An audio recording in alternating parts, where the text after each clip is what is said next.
Lex Soliman, ang malupit sa katotohanan. Ayan po. Talagang mukhang naano na po itong si Boss Mike Defensor, ha? Boss Mike. Ang tawag ng mga DDS dito kay Mike Defensor, ha? Mukhang talagang ano po ito, nayupi. Kumbaga sa lata ay nasa gasaan po at nayupi. Nawala ang angas bigla ni Mike Defensor dahil po dito sa ginawang raid po ng National Bureau of Investigation o NBI dyan sa kanyang building, yung pag-aaring building ng kanyang pamilya dyan po sa Ugong, Pasig, yung Chicago, Chicago, ano ba yun, Actually, building po yon at sinasabi po ng NBI at nakita sa mga videos, no, merong nagaganap na sex trafficking. Sex din po at merong mga droga, Ano, Boss Mike? Paano mo to ipapaliwanag? Although nagpapaliwanag ngayon itong si Mike Defensor, pero mukhang hindi effective po ang paliwanag ni Mike Defensor dahil tinuluyan po ng NBI ang kanyang asawa at anak. At pinailan po ng complaint sa prosecutor at ang kaso po sex trafficking po, qualified human trafficking. Nako, mabigat. Ano po yung qualified human trafficking? Ayan po human trafficking at pag sinabing qualified, non-bailable. Ibig sabihin, walang piyansa. Walang piyansa po yan. Boss Mike? Boss Mike 1212, Boss Mike. Ngayon, ang kailangan ni Mike dito ay magandang script. Kaya lang mukhang mahihirapan ka dito, Mike Defensor, sa paggawa mo ng script. Bakit po? Yung pong building kung saan ay may mga nagaganap mong mahiwagang mga lambingan. Lambingan po ito, no? Ayun, no? Ang nakalagay po dito, sex din.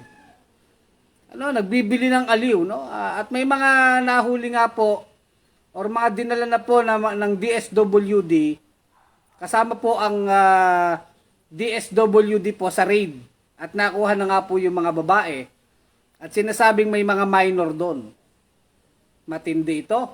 At may mga droga dito sa building ni Boss Mike. Ang pag-aari ng kanyang asawa at anak, no? Ito po ang may-ari po nung building na yon at nag-ooperate, which operates the Blue Hotel. Serin Development Corporation. Ito po yung nakalagay sa dokumento, walang fake news to, Hindi to kwentong maleta. Yan ang pagkakaiba, Boss Mike. Ito dokumentado. Ngayon, ang may-ari po ng building na ito, itong Zerin Development Corporation, ang chairperson and president po nito ay si Julie Rose T. Defensor, asawa ni Boss Mike. Boss Mike, asawa mo ang chair at president, no? At ang treasurer naman ay ang anak ni Boss Mike. Si Miguel Gabriel T. Defensor. Yan, no? Si Gabriel. Tapos other name, Michael Pahatin. Pero hindi naman ito yung reporter, no? Sinabi naman ng NBI, itong Michael Pahatin na ito, hindi ito yung reporter. So, iba ito. So, anyway, ang ano kasi doon, dalawa. Yung hotel, kung saan nagyuyugyugan doon, doon dinadala po ang mga kababaihan, yung mga nagbibili ng aliw, ino-order po. Yung big time nightclub ito, no? Big time. O-order ka ng chicks. Ang tawag nila yung mga chika babes, no? Parang may menu, no?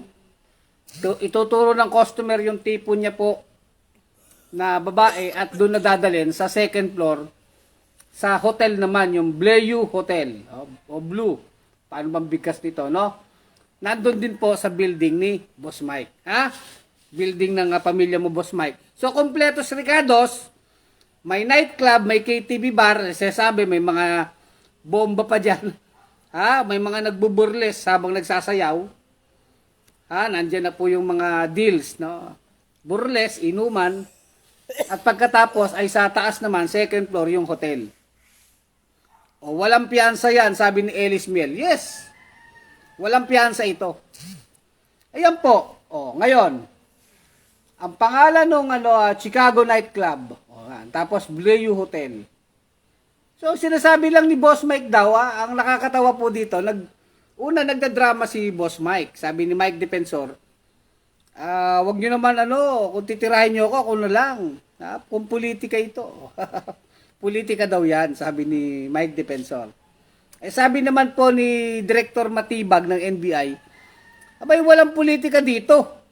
Nalaman lang daw nila talaga na pamilya ni Mike Defensor ang may-ari nung hotel, nung building, nung nakita na po yung mga corporate documents, no? So, yun.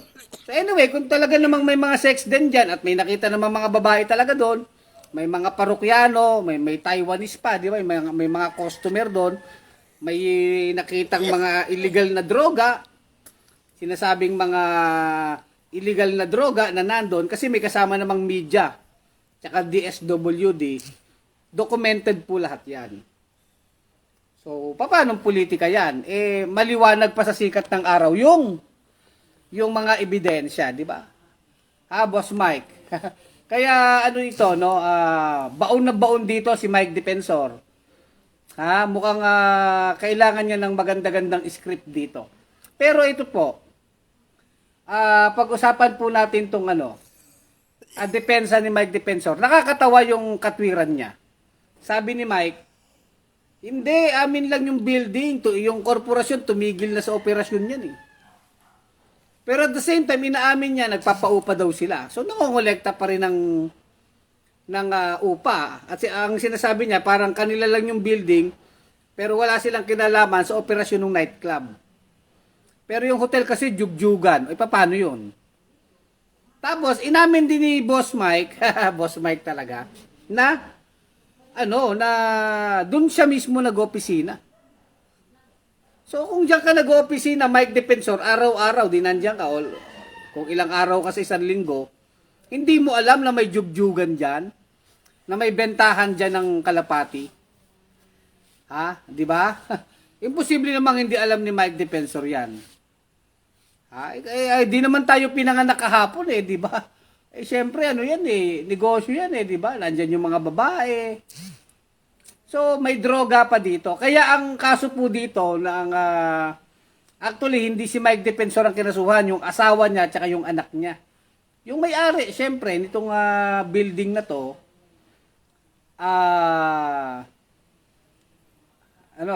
yun yung anak niya at asawa, ang kaso po ay criminal complaint pa lang po sa prosecutor ay qualified human trafficking, sex trafficking. Tapos 92 ba yun? Sa drugs po. 9210 ba yun? Yung sa drugs? Teka. So yun, yung Dangerous Drug Act po, no? So may kaso po ng qualified human trafficking, may complaint at may drugs, tungkol sa drugs. So mabigat. Ang tanong, may piyansa ba yan? Wala pong piyansa. So, kagaya po ito ng mga kaso ni Kibuloy at ni Roque. Qualified human trafficking. Kumbaga, trafficking in person act. Di ba? Trafficking, kasi alam niyo yung trafficking, yung nagtatransport ka ng mga tao o kaya naman, inaano mo sila, parang iniipon mo sila sa isang tirahan, tapos ginagamit mo sila. Mga ganon. So, po yan? Trafficking, So, wala pong piyansa ito. At itong kaso na ito ng asawa at kapatid ni anak ni Mike Defensor ay kagaya din po ng kaso ni Kibuloy at ni Roque. O di ba, Ma'am Nancy Senisa, good PM po, Brother Kulex at mga kabunyog. Kagaya po nung kaso ni Roque.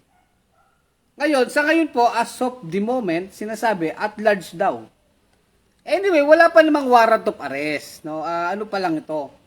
Preliminary investigation sa DOJ. At syempre, eventually, kung mag-i-issue nga ng ibig sabihin napatunayan ng DOJ or prosecutor na may sapat na batayan, probable cause, isasampa po yan sa hukuman. At ang hukuman po ang mag-i-issue ng warrant of arrest. Non-bailable po, non-bailable. At tingin natin, malakas ang ebidensya kasi nandun yung babae, may droga, may babae, may kwarto, di ba? So, hindi pwede sasabihin ni Mike na hindi ko alam yan. Hindi alam niya, hindi namin alam yan. Hindi pwede yun, kayo may-ari ng building. Di ba? Yung hotel, yung Bleyu Hotel, sila nag-ooperate no? Ayan, no? Itong Bleyu Hotel, sila nag-ooperate. Yan. Dito po sa Julia Vargas Avenue in Barangay Ugong, Pasig City, no? Alamat itong Julia Vargas Avenue na to, no? Dito din yata yung BPI branch ni Duterte, di ba?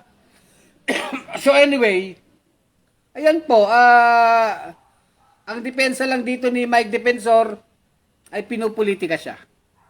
Parang si din, si Sara, pinupolitika. Pero kahit anong sabihin mong pinupolitika ka, ayan yung ebidensya, di ba? Laki nun aquarium, sabi ni Aldi Pilan. May silaya lahat ng illegal na gawain ginagawa nila para magkapera. Mga nemels, di ba? Kabunyog May Silaya. Senen Milaya, sir, tell it to 18 Marines. Circulated, nasaya sindikato ng Duterte at Dutae at drugs. Kaya nga, alam nyo, yung mga ganyang uri ng negosyo, yung mga KTV, na may mga bold show, may mga burles, mga ano na po yan magkakadugtong po yan na negosyo. So, inuman, tapos may mga babae. Di prostitution po yun. Kung iniipon pa yung babae, sex trafficking. Kakambal po niyan yung drugs. Siyempre, umuorder ng droga yan. Marami po dyan, mga high-class customer, mga foreigner na mga customer o mga Pilipino, bago ginagalaw ang babae, yung seremonya, yung jugjugan, marami po dyan nagdodroga muna. Gumagamit ng droga para maganda ang labanan, di ba? So, sa loob ng hotel nagdodroga. So, doon na rin binibili yun. Doon na rin po binibili yun, yung droga. So, sinong nagsusupply ng droga na yun? So, ibig sabihin, yung ganyang uri ng negosyo, nandyan na lahat. Sex trafficking, prostitution, siyempre may mga bugaw dyan. May mga minor, talagang matindi yan, may mga minor. At drugs. Drugs po. At kung ano pang mga masasamang gawain sa mga ganyang uri ng negosyo. At sinasabi natin, imposibleng hindi yan alam ng may-ari ng building. Kung lalo na't sila nag-ooperate ng hotel.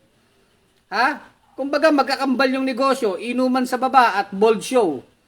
O pag na-LL na yung mga customer, may hotel sa taas. Jugjugan. So magka-connect yung negosyo. Paano hindi alam? 'Di ba? Sabi ni Jeremiah Serona Obado, dapat lang para hindi na pamarisan. Kaya nga ito, kailangan ni Boss Mike Defensor ng maganda-gandang script para mapakawalan mo yung asawa at anak mo. Sabi naman ni Matibag, hindi naman niya pinupolitika tong si Defensor, di ba? Ang layo naman nito sa politika. Unang-una, wala namang kinalaman to sa mga flood control, sa confidential fund. Walang kinalaman Negosyo nyo talaga ito. Mike Defensor, negosyo nyo talaga yan. 18 macho dancer. Sabi ni Gal Galwego, ikaw naman pala Mike Defensor, hindi naman pala 18 Marines Meron ka palang 18 macho dancers. Meron ba? Alam ko, hindi naman gay bar Ewan ko kung may party doon na gay bar, Hindi natin alam. Pero, ang sinasabi doon, mga babae, Pero natawa ko doon, Gal Galwego sa 18 macho dancers, Nakuya ng mabigat ya. Jugjugan sila, sabi ni Mamat Pineda. Oo. Ang ano dyan, may ebidensya, Mike Defensor. Yun yung hinahanap natin Pag merong mga sinasabing krimen, ebidensya. Ito maliwanag ang ebidensya, video, babae. At I think yata, yung mga babae po doon, may mga minors, gumawa na po ng affidavit. O, magkakaanuhan na yan. Siyempre, yung mga babae naman doon, mas tinuturing po yan na biktima. Kumbaga, bakit sila na nasadlak sa ganyang hanap buhay? So, ang mas gagawin ng gobyerno dyan, iligtas sila. Iligtas sila at magkaroon sila ng bagong buhay, bibigyan sila ng kabuhayan, magpanibagong buhay ang mga babae. Which is dapat ganon. Pero ang ano niyan, magsasalita yung mga babae. Sino ba mga boss nila? Sino yung mga nagpapatakbo niyang operasyon na yan? May mga ano yan, may mga testimonya, di ba? Patrick Jun Espinosa Odtohan, kabunyog, saksakan ng kasinungalingan niyang Mike Dinosaur na yan. Kaya nga sabi ni Mike Defensor, hindi na daw nag-ooperate yung kanilang korporasyon ba yun? Pero tuloy-tuloy naman yung burles. Tuloy-tuloy ang inuman, tuloy-tuloy yung kanilang hotel. Paano sasabihin mong hindi nag-ooperate, Mike Defensor? Pangalawa, sasabihin nyo, nagpapaupa lang kayo doon. Paano nagpapaupa? Kayo nag-ooperate ng hotel, di ba? Ayan, maliwanag to. Bleyu Hotel. Ayan Corporate records, identified Defensor, wife, Julie Rose T. Defensor. Gabriel Defensor. Ayan Sabi ni Matiwag, sex for hire, then were women. Ayan were selected by clients via a lineup for sexual services. Sexual services that took place in the hotel room. So, alam na this. Hindi naman tayo pinanganak kahapon. Di ba, Mike Defensor? Matindi, no? Paano lalampasan ni Mike ngayon to, no? Di ba, Jobilin Linden, salamat po sa 100 stars ninyo. Kaya alam nyo, may pagkakarma na rin to, no? May pagkakarma. Kumbaga, ang dami mong kwento, Mike. Dami mong kwento sa maleta. Buti sana kung totoo yan o talaga may mga matitibay na ebidensya. Ngayon, nabalikan ka ngayon ng kapalaran. Hindi ko naman po masasabi na na ginantihan siya ni Matibag. Unang-una, talaga naman trabaho ng NBI ito May droga, may prostitution, may sex trafficking. Trabaho talaga nila yan. Diba? So, hindi mo masasabing ginagantihan ka lang dahil sa politika. Nagsasama ka kasi, Mike, sa mga DD-shit ka. Nagsasama. Nagsasama ka kasi, Mike, sa mga DD-shit kaya yan. Human trafficking katuloy. Maleta pa mo. Yan, Mike, gamitin mo na yung maleta mo, Ngayon, ang tanong dyan, ang masakit dito, yung asawa at anak ni Mike Defensor, ay hindi Pag ito'y napakulong, walang bail. At ang matindi dyan, pag nilitis at kung mapatunayang guilty, kulong ito na capital crime to reclusion perpetua ito. Mababa dito ang 40 years. Ilang counts yan? Yun ang matindi dyan. Di ba? Mike Defensor, paano mo ngayon na lulusutan to? Hindi pa pwedeng sabihin politika yan. Ang layo niyan. Di ba? Malayo po ito sa politika Joel Torres, Soliman for President of the Philippines. Nakarma rin si Mike Deferencia, sabi ni Nancy Senisa. Di ba? Nakarma ba? Toots Giyab, good evening Kulex, ang malupit sa katotohanan at sa lahat. Salamat Toots Giyab. Cecilia Chispa, pag may nahuli ng mga illegal sa part ng mga didilis na sasabihin nila political attack. Kaya nga, hindi pwedeng political attack to, mga DDS. Ang building, nakapangalan sa korporasyon na pag-aari ng asawa ni Defensor at ng kanyang anak. Pangalawa, may mga nahuling babae, may nakitang droga, di ba? Maliwanag. Paano politika yan, di ba? Ang masasabi niyong politika kung sa buong buhay, sa buong panahon ng NBI, ito lang ang ni-raid. Ito lang ba ang mga nire-raid? Siguradong marami pang nire-raid ng mga pogo, mga ganitong mga bahay aliwan, marami pa yan na nire-raid. Nagkataon lang, natapatan yung building ni Mike. Nagkataon.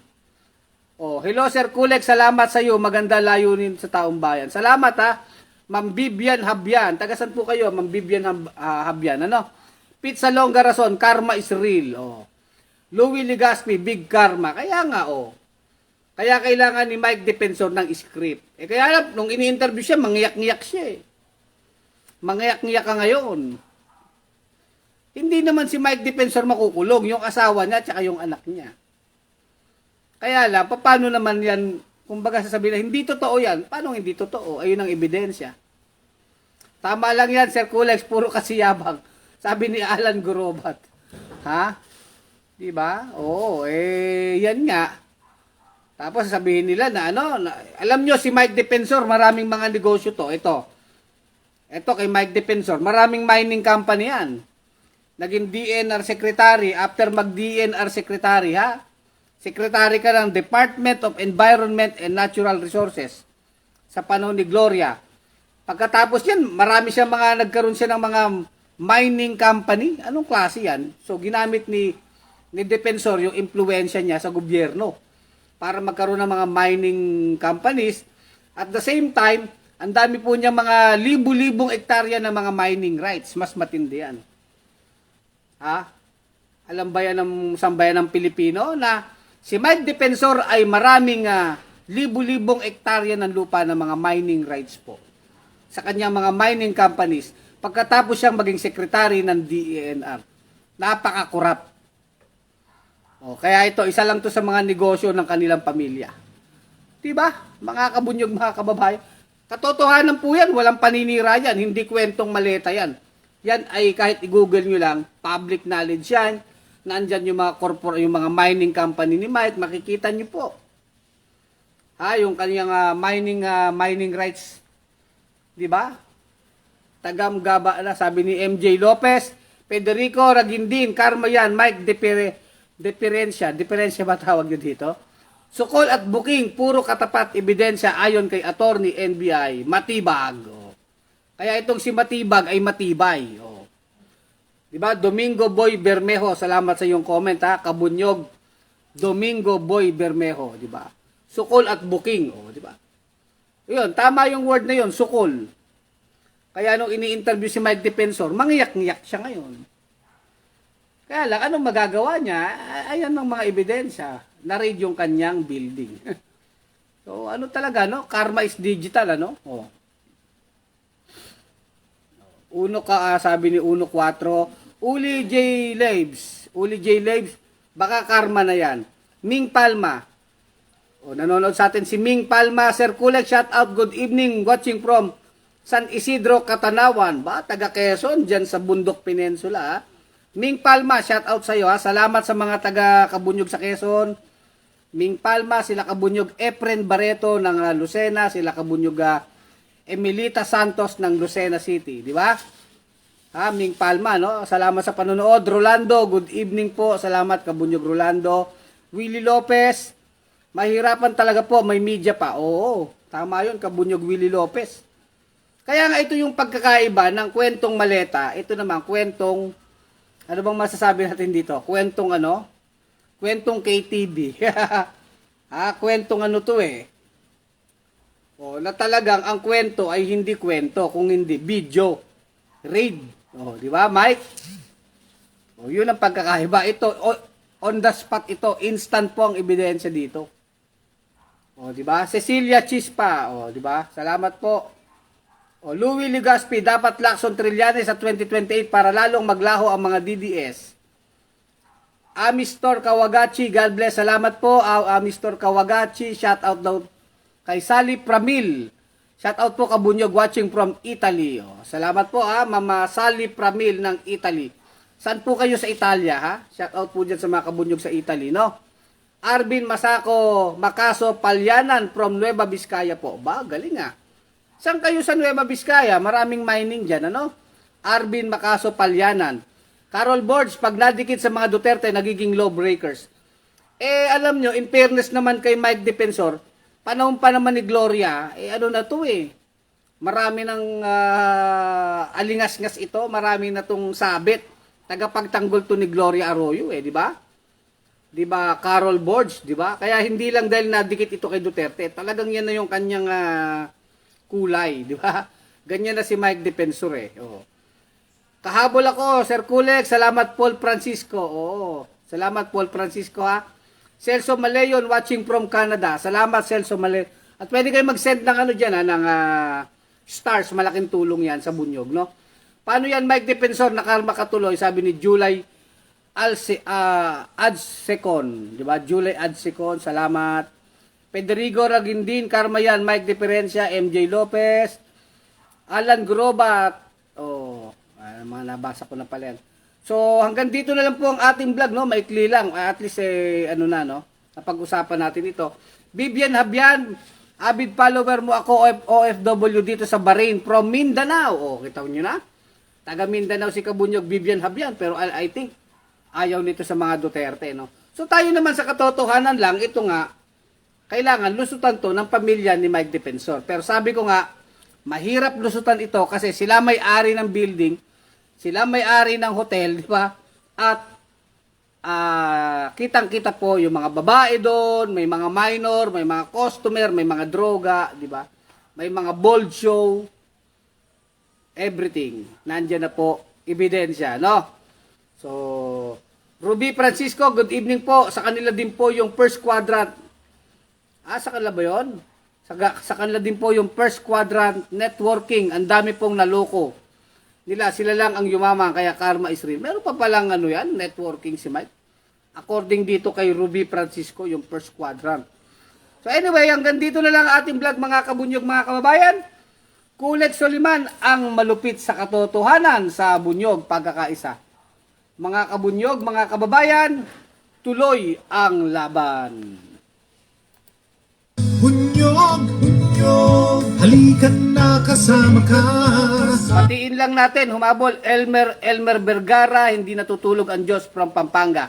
Salamat Elmer Vergara, tagasan po kayo sa Pampanga. At si Mamila Bianino ng Iloilo. Hello Mamila, humabol ka, no? Tapos na tayo mag-vlog. Good evening Sir Kulex at sa lahat ng kabunyog. Bunyog, bunyog, kapag buklod ay may pag-asa. Luzon, Visayas, Mindanao, isa ang pananaw. Sa bagong Pilipinas ang bunyog isisigaw. Bunyog, bunyog, bunyog.